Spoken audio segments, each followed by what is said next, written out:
হজ প্রতিটি মুসলমানের জীবনেই এক পবিত্রতম স্বপ্ন।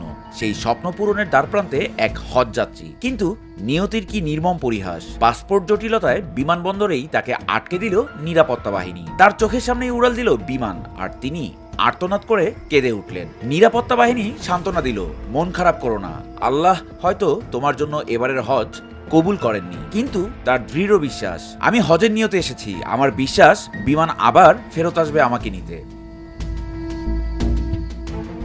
আর ঠিক তখনই অবিশ্বাস্যভাবে খবর এলো, যান্ত্রিক ত্রুটির কারণে বিমান ফিরে আসছে। ত্রুটি সারিয়ে ক্যাপ্টেন আবারও মোহাম্মদ আমেন নামের সেই হজ যাত্রীকে ছাড়াই দ্বিতীয়বারের মতো উড়াল দিলেন। কিন্তু মহান আল্লাহ যেন অন্য কিছুই চেয়েছিলেন। এবার ঝড়ের কবলে পড়ে বিমানটিকে আবারও ফিরে করতে হলো জরুরি অবতরণ।